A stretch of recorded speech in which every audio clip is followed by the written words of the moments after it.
And so a couple of things that I wanted to just do just from a housekeeping perspective, I wanted to make sure that everybody is aware of how to use the event reporting tool.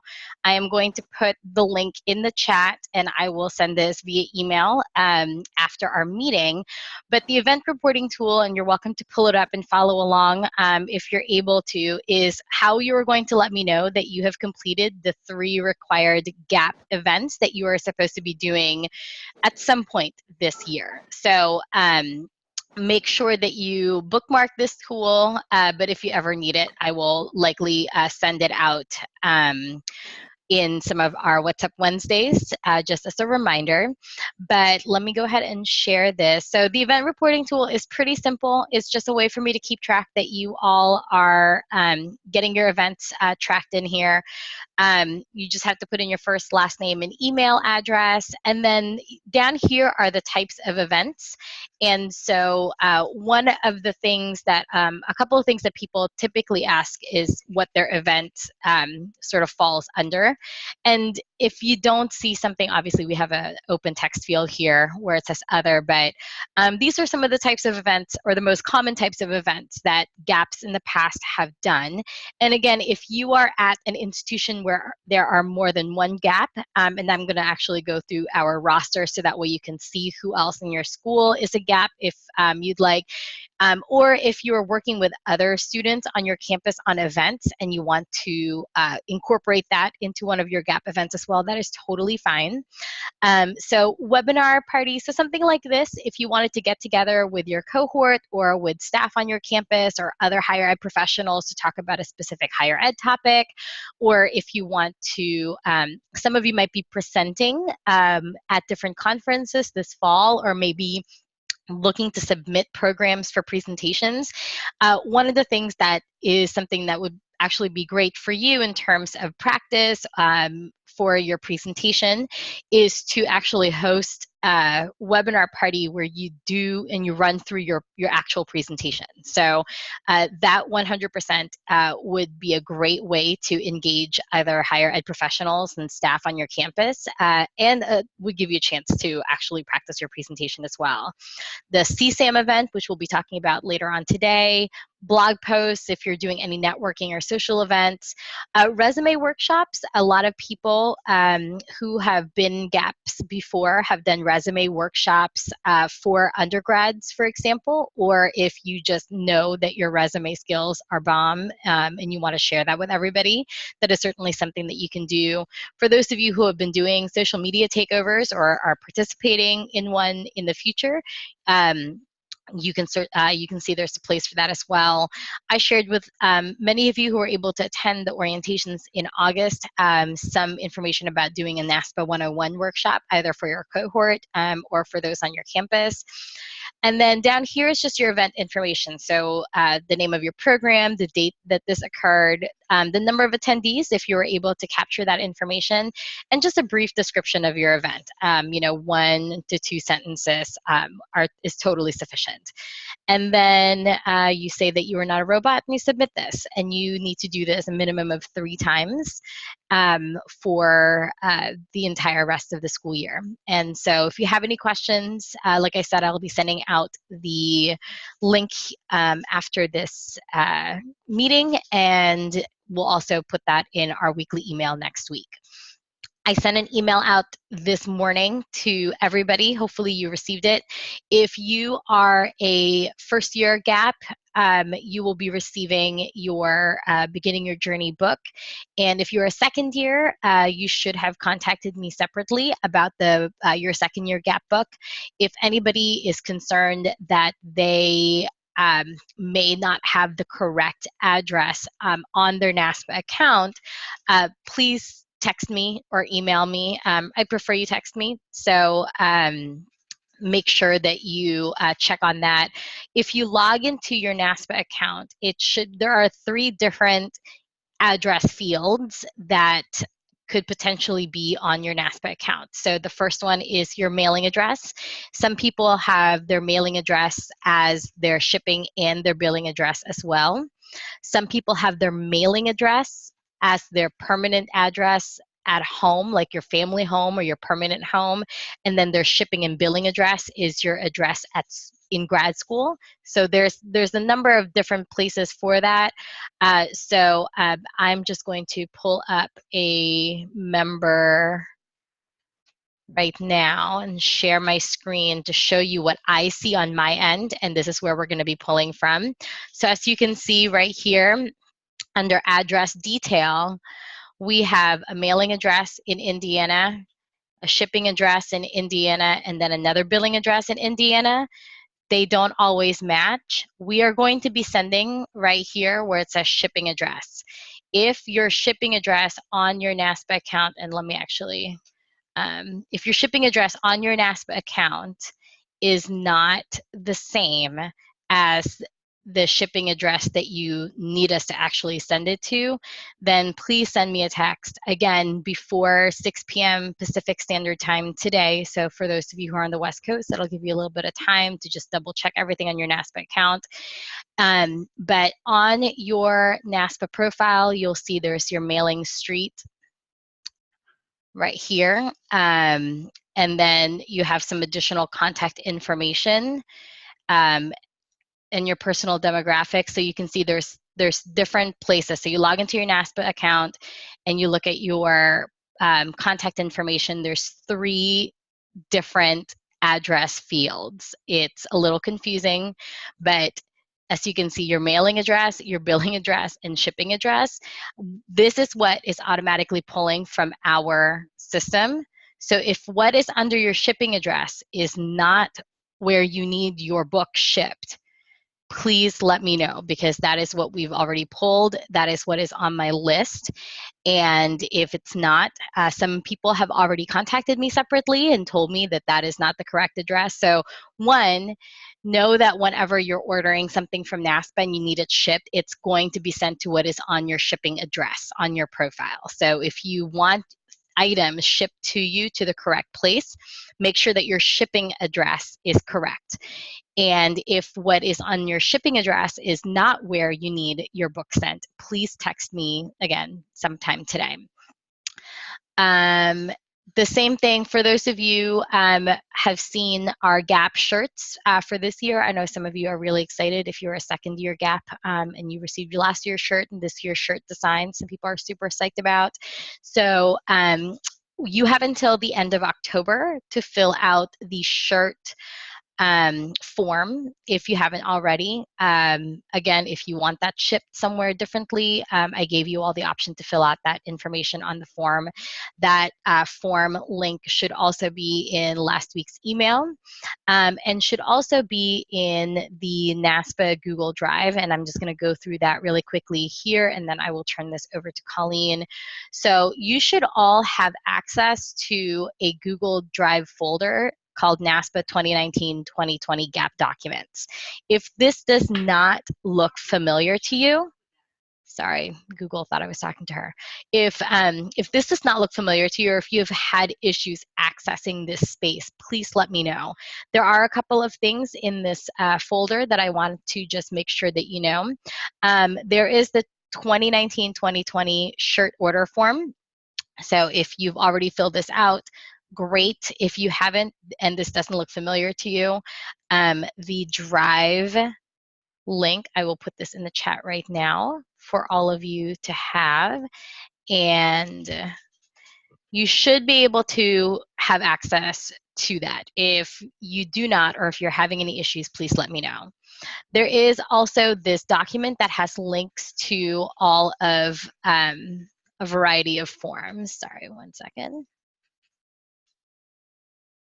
So there are links below for a number of places. So the Gap Facebook group, our GroupMe chat, our Instagram information, and then we have our Gap monthly meetings and the links for the signups here. And all of those are down here as well. I just confirmed our November meeting, so I'll be putting our November meeting links here shortly. There's also the Gap roster. I'm waiting for some help with some of our interns to update this because some of the information did not merge correctly. But this is the Gap roster, so you all should have access to that if you would like to look and find ways to contact one another in addition to Facebook and GroupMe. Our monthly meeting recordings, I'll be dropping in here. It's not always going to be this particular meeting, but since each meeting is the same meeting that I have 2 to 3 times a month, the content should be the same, so you can have that as a reference. And then we have a weekly email. So these are the 3 emails that I have sent out so far. You should have this information available to you in your inbox. If you are not receiving these emails, do let me know. I'm using an email platform to send these out as a group, but if people are not receiving them, or if you feel like you're receiving them but not consistently, do let me know. But do know that I also post these on Facebook, and we have PDFs of all of them on here. So if you feel like you've missed something, or you just want to look back on any of the information that has been sent out before, you'll have access to that. And it should go without saying that this information is private to this cohort, so please do not share these links or this information outside of this group for privacy purposes. Are there any questions about those 3 items that I just went over before I turn this over to Colleen? And you can feel free to send this in the chat or to email me separately as well. Awesome. Well, Colleen, if you wouldn't mind taking over the meeting and just telling this group a little bit about Careers and Student Affairs Month and answering any questions that they may have. Hi, y'all. Thank you so much for having me today. I really appreciate y'all taking your time, and Jordana giving me some time to talk to y'all about Careers and Student Affairs Month. So to give a little background and context for those of you who aren't familiar, every October, the field of student affairs as a whole, not just NASPA, celebrates Careers and Student Affairs Month. And so it's a month-long initiative to celebrate student affairs as a field, education and awareness in the profession, and to engage with folks, both your professional peers on campus, the colleagues that you're working with in your own divisions, as well as your colleagues and peers outside of your current institutions, and with any undergraduate students who may be interested in the profession. You know, if you take a moment and kind of think about how you yourself got interested in this field, you know that there are plenty of undergrad students on your campuses who could be potential future colleagues of yours who are interested in or could be interested in the field as a career path.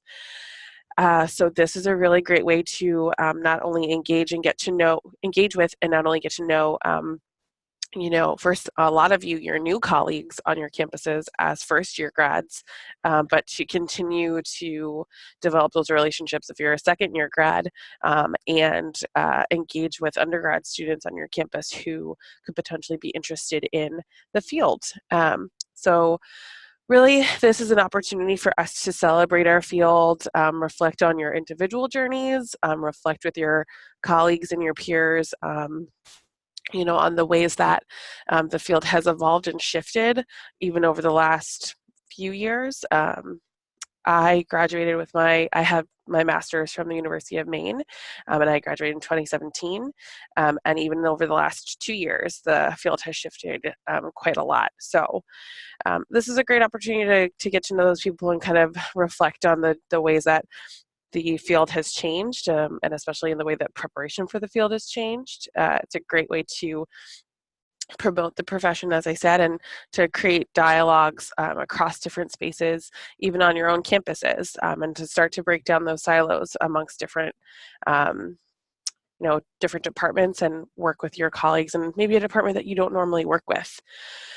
Every year there's a theme for Careers and Student Affairs Month. This year's theme is Inclusion, Innovation, and Impact. And we are, from our perspective, from within NASPA, we're really looking to focus on the commitment that we as professionals have made to have a positive impact on students and on the field overall. You know, what are ways that we can and do empower and encourage the members of our profession at every level to really share not just their day-to-day, but what makes them passionate about the field, what they're passionate about in the field, why they got in the field in the first place, and how they continue that passion every day in the work that they do. So to talk a little bit about what NASPA is doing, every year we do a series of live briefings weekly through the national office, and these are free for anyone to watch and enjoy. Right now, the recordings of last year's briefings are still up on the website if you want to take a look at those. And we'll have this year's briefings up, or the links to the webinars for this year's briefings up shortly. And within the next couple of weeks, actually we've extended the call for programs for Careers in Student Affairs Month. And so if you are interested in submitting yourselves to do a webinar for Careers in Student Affairs Month, I would highly encourage you to go ahead and take a look at the application link, which is on the Careers in Student Affairs Month website. And I'm going to pop that link into the chat. And I'll ask Jordana also to share this with y'all in an email for anybody that can't see the chat right now. But if you go to NASPA.org and you search Pop Careers in Student Affairs Month into the search bar, it will pop up. But in addition to the webinars that we do, we also are doing a weekday photo challenge. And so there will be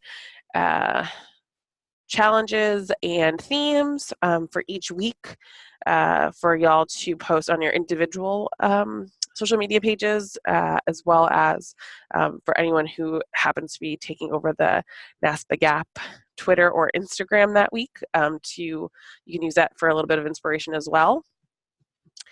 So as far as y'all's responsibilities as GAPs for Careers in Student Affairs Month, you know, we want to make sure that you're engaging not just with us online, but also with your own campuses as well.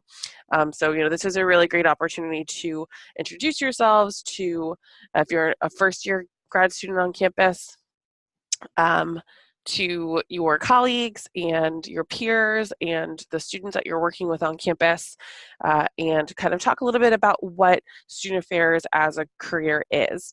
And so any of those events that are listed on the event tracking form that Jordana shared earlier would be great events for you to do on you know, for your event for Careers in Student Affairs Month, as long as it is focused around some of those themes that I talked about earlier, and that are, again, all of those themes are also listed on the Careers in Student Affairs Month website, or webpage, I should say. All of those work, you know, as long as you're focusing on what student affairs is as a field, how folks can get involved, how folks can get interested and learn more about the field as a whole. That's really what we're looking at. So as far as kind of content goes, especially if you're looking at vlogs or blogs or things like that, or even the webinars, you know, we're looking at the ways that folks are making an impact on, whether it's on their students' lives, on their campuses, and especially around innovative programming. So if you know that your campus is doing something that is particularly innovative, if it's something that you have only ever seen once or twice on other campuses, or you've never seen it happening before on campus, this is a great way to highlight it, not just to undergrad students, but to the field as a whole. So we get folks across professional levels, across institutions, engaging in these webinars and engaging in this Careers in Student Affairs Month content, because they're sharing it with their own campuses too. So this is a great way to really get yourselves and your campuses out there and get the word out about them, and you know what you're doing on your own campuses. And really, this is a great way for you to showcase your own talents too. You know, this program, the GAP program, But Careers and Student Affairs Month especially is a great opportunity for you to really get your name out there, stretch your legs a little bit, try something new, get out of your comfort zone just a little bit, and really make a name for yourself with NASPA. Does anyone have kind of any questions around Careers and Student Affairs Month, what we're looking for, what we're thinking about? Of course, anything that you're doing on your campus, if you're going to be doing an event or a workshop and you would like brochures or swag from the NASPA office, I'm the person that you contact, and Jordana will get you in touch with me. The only thing that we ask is that you kind of give us a little bit of time ahead of time, so like no more than 2 weeks out. So if you know that you're going to be doing an event on campus for Careers and Student Affairs Month the first week of October, and you want to make sure that you have some brochures for NASPA to give out to folks, or some materials to give out to your attendees, please contact me ASAP so that I can get all of the information that I need and I can get it out to you as soon as possible. We have a lot of things that we can offer, make sure that we have as much collateral out to y'all as possible. We have some really great membership collateral, especially for folks that are interested in NASPA membership but haven't been members before. And any of that stuff, any questions that you have about NASPA, any questions that you have about Careers and Student Affairs Month, any questions that you have about really any of the opportunities for engagement and volunteering within NASPA that you or your students or your peers or colleagues might have, I am another point of contact for you in addition to Jordana, and happy to chat with y'all about ways that you can get more involved.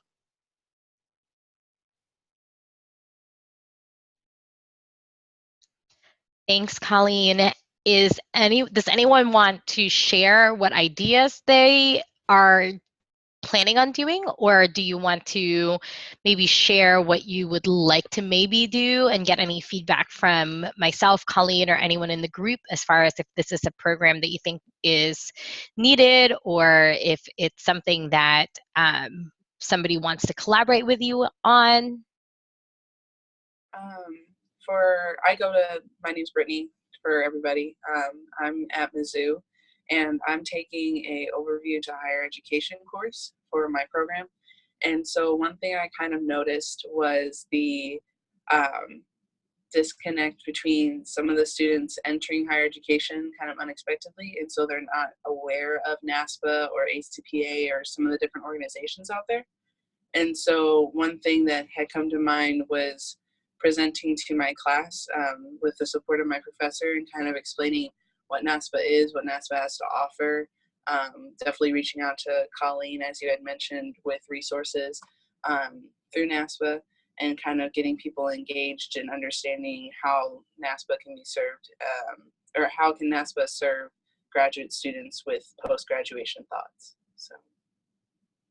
Brittany, that sounds like a really great program, and Colleen can share any thoughts that she has or her experiences, because she herself has been a graduate student in programs that are similar to many of yours. One thing I will certainly add is,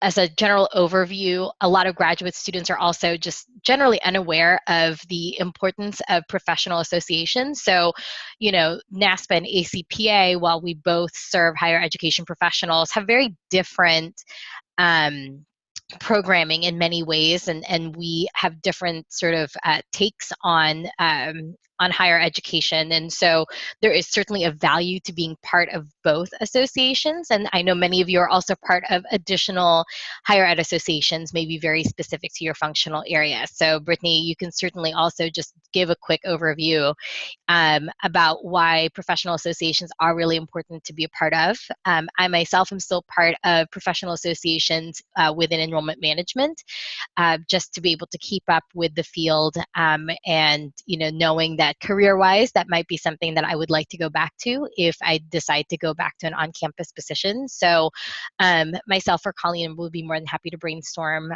sort of ways to talk about association involvement and professional associations in general as well. Colleen, anything that you'd like to share in terms of your experience being part of these different professional associations as a grad student that might be helpful for Brittany? Yeah, I think, Brittany, I think that's a great idea because I agree there are some folks that come into higher ed programs and, are very much aware of kind of the different professional associations that are out there, and then other folks come in and they're not, or if they are, they're only really familiar with the ones that were applicable to them when they were undergrad students. Like I myself knew what NASPA was. I wasn't a NASPA member, but I knew what NASPA was when I was coming into grad school. But I was more familiar with specific associations like NACA and ACUI. NACA is the association for National Association of Campus Activities, for anyone who's not familiar, and ACUI is for folks working in student centers and college unions, because those were both areas that I worked very closely in as an undergrad, and those were the associations that my supervisors were members of, and it made sense for me to be members of when I was an undergrad student. But we didn't have a huge NASPA, a very big NASPA um, sort of group, I guess, on campus. Versus when I got to grad school, we were a big NASPA campus. And so having an opportunity to share both about the different types of professional associations, but also that most people are members of multiple professional associations based on their interest and based on what is best for them in their own professional development is super important. I think one thing that people start initially think when they're starting to sort of delve into the world of professional associations is that they can only be a member of one, and that is definitely not the case. So yeah, I think that's a great idea. And again, like I said before, if y'all need us to, or need me to send brochures or collateral of any kind, happy to do that for y'all.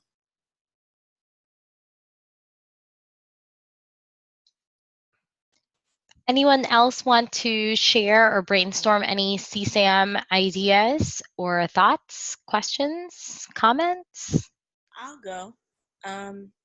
So we have a couple of ideas.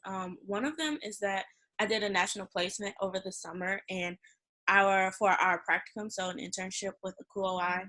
And one of the biggest, I guess, challenges was that since we're a newer program, we haven't had many students do that.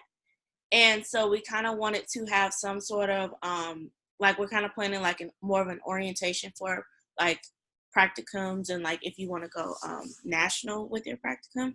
And so I know for a fact we haven't had anyone do the NASPA internship. We've had like NACA, AQOI, NOTA, but it was really hard to kind of navigate because no one really knew what to tell us from experience. Our program director could kind of only tell us what we saw on the website as well. And he had a couple of connections, a couple of places, but I think now that we have a cohort of students who can actually speak to the experience, we wanted to put something together for the students who were looking to, I guess, go national with their practicum experience for the summer.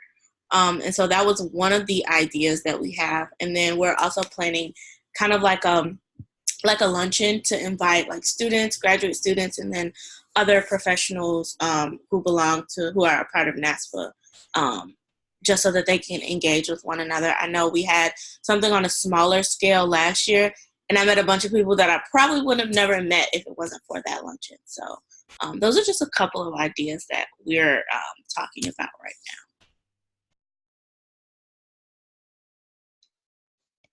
Brittany, if you wouldn't mind emailing me, or Brittany Buchanan, if you wouldn't mind emailing me, and Colleen, if you can email both of us.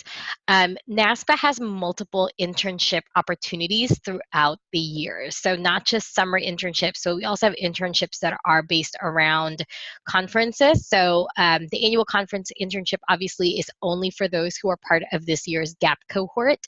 And for those who haven't served as an annual conference intern before. But for example, CLDE, which is our civic learning and democratic engagement group, had conference interns for their conference this past June.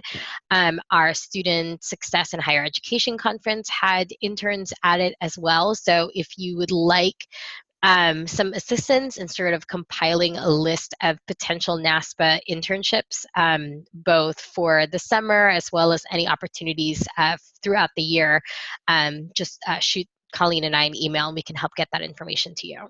Awesome, thank you. Anyone else want to share what they're doing or any questions that you might have for Colleen or myself? Yes.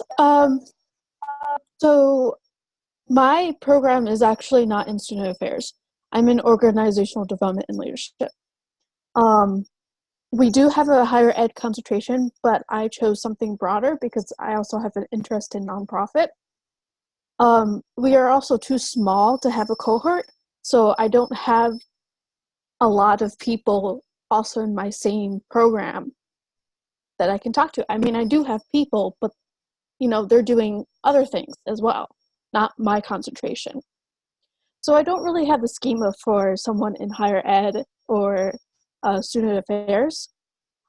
And I'm not really sure what to do, but what I'm thinking about is because ODL, that's what we call Organizational Development and Leadership, is connected with the sociology and anthropology department. And one of their requirements is to have an internship. And I know for my program, it's also required to have an internship to graduate. So I was thinking something having to do with internships and shadowing. But I'm not really sure. I know I could probably reach out to the Career Center on college and they might have something I can do, but I'm missing the knowledge of these professional development organizations in student affairs and higher education. And I guess I'm asking if anybody can help me out with that. Maybe we can have a conversation or we can figure out other event ideas that I can do.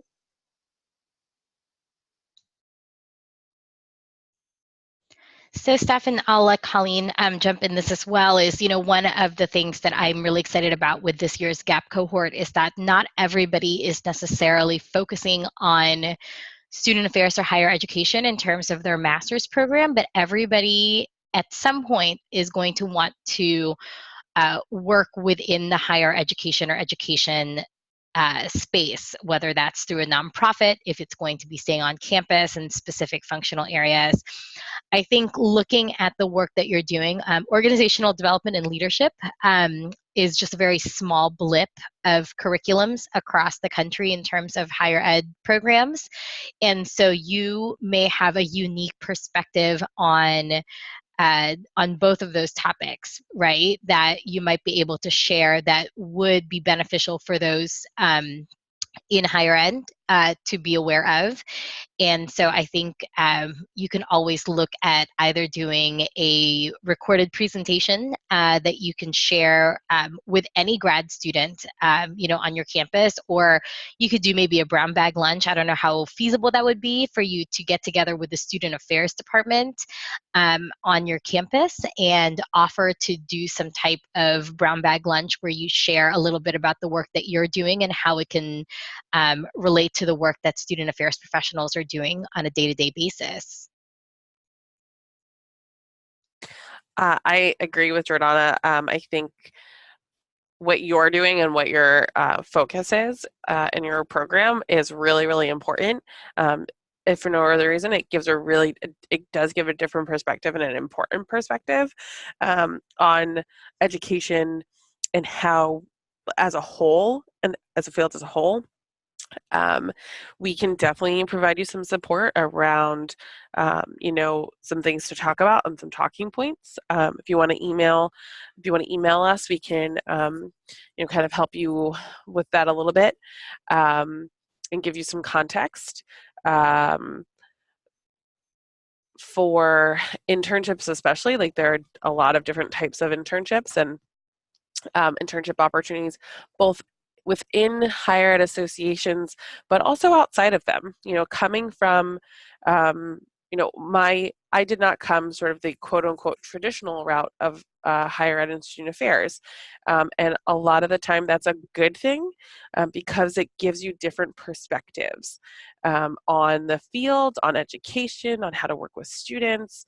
My first job out of undergrad was working for Big Brothers Big Sisters and working as a program coordinator in a local Big Brothers Big Sisters office, and working with students and working with volunteers really set me up for success both in my grad program and in my work at NASPA. So, it is not, it is what you do with the knowledge that you have across the board is how you are going to make a difference in your students' lives and in this program. So, everything that you've got going for you, Steph, is a good thing. And we can definitely work with you and help you kind of make all those connections and figure that out. Does anyone else on the call want to share maybe their thoughts or any ideas on how Steph can really utilize the program that she's currently in to sort of fit into that student affairs space? Yeah, one idea I had that kind of applies to what Steph was talking about, or anybody else that's interested in, maybe putting together a presentation or a virtual brown bag lunch about how the history of higher education impacts what we do today. So Steph, I don't know if you'd be interested in collaborating on that, but maybe there's a way that the organizational piece or the leadership piece could tie into looking at the history of higher ed and how that impacts today.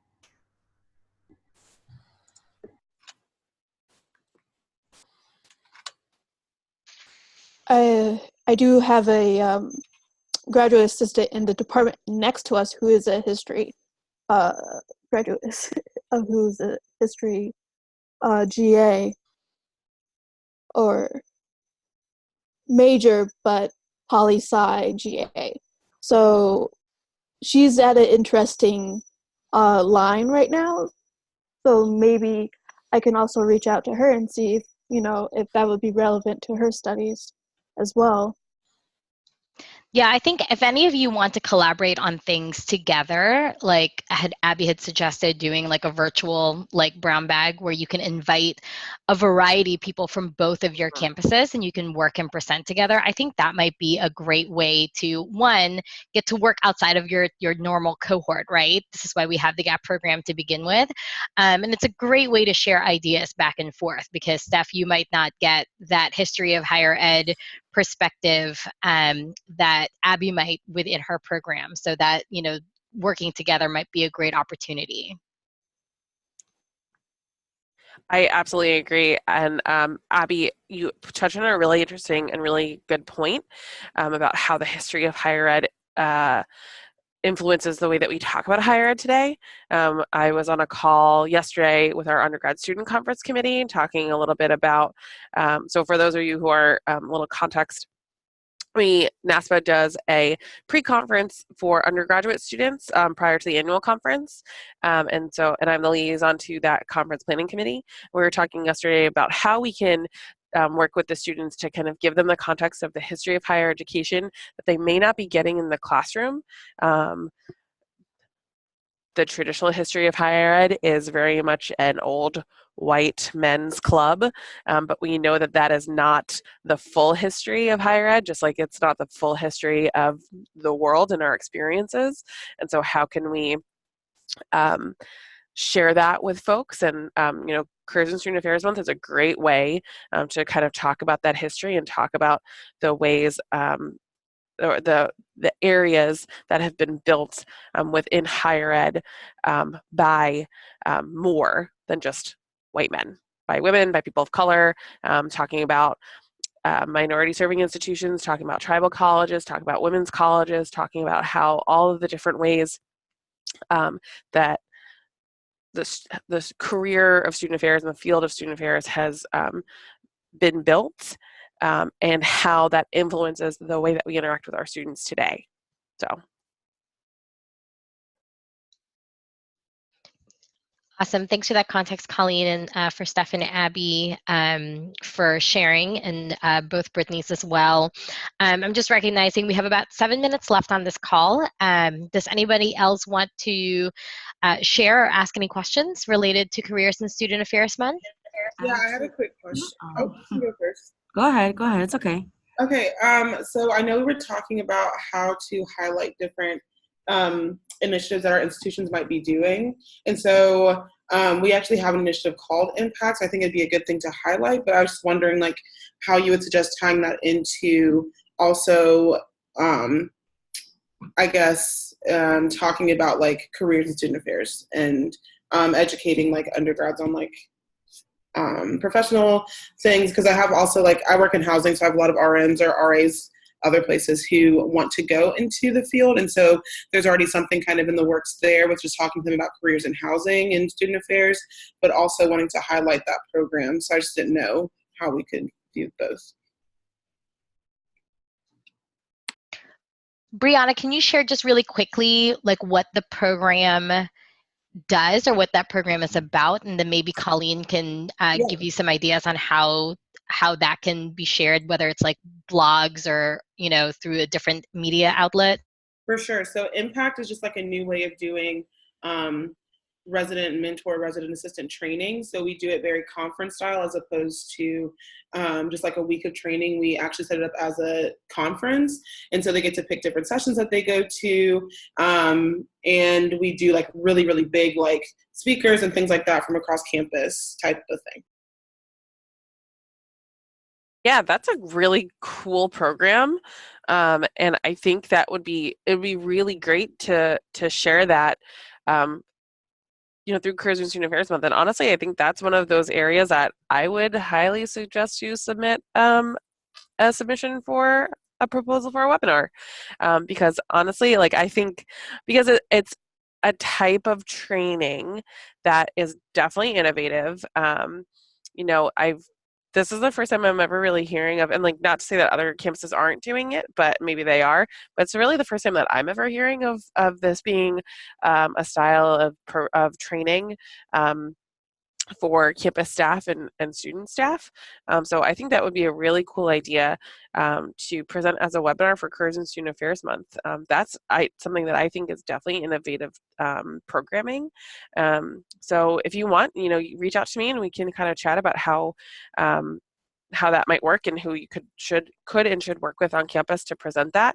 But yeah, I think that's a great example of a program to propose for a webinar series. Okay, great. Thank you so much. Natalie, you had a comment or question? I was just gonna give an idea. This is something that I'm on a Latino Heritage Month committee, so we're looking to have a panel of first-gen graduate students or even within their PhD programs. So we're looking to have a panel where they can also share their stories and like their student perspectives, navigating through like student affairs resources that they've taken advantage of at the graduate level, but also professionally, because these are people on the panel who work in student affairs, ironically. So it's something that just wanted to put it out there in case someone had, resources on campus within their cohort that they wanted to put something like that together. So it's also Latino Heritage Month from mid-September to mid-October. So it kind of overlaps, but it was something that I kind of want to bring together and just wanted to put it out there. Natalie, that's great. And any opportunity where you can overlap those two programs and those ideas and the things that we're celebrating, both for Latino Heritage as well as Careers and Student Affairs Month, I think it's great. I think, one, it continues to help highlight different things and different areas that our student affairs professionals are part of. So if somebody identifies as Latino, Latina, or Latinx, if they're first generation, if they're looking into going into careers, I think that would be great. And so, looking forward to hearing about how that program goes on your campus, and thank you for sharing. We're just at 2 minutes before the end of the meeting, so I'm going to go ahead and call it and give you probably 1 minute of your day back. But I have recorded this, so you all can use this as a reference. I will send you all emails with the links that were in the chat, as well as anything else that might be relevant that you might need. And again, Colleen's email is in the chat. Colleen, thank you so much. Any parting words for everybody before they get thinking about their CSAM events? I would say creativity is important. You all are super smart and super creative people. That's part of why you're here. Be confident in yourselves, be confident in your abilities. You're all doing amazing work on your campuses, and I'm so excited to be working with y'all this year through Jordana, but I'm excited to be working with y'all and seeing what y'all are going to be doing. Thank you so much, Colleen, for joining us today, and for all of you for taking the time to join me today. Please take care this weekend. Take a nap, go eat something delicious, have yourself a treat, and have a great weekend. Thanks, everybody.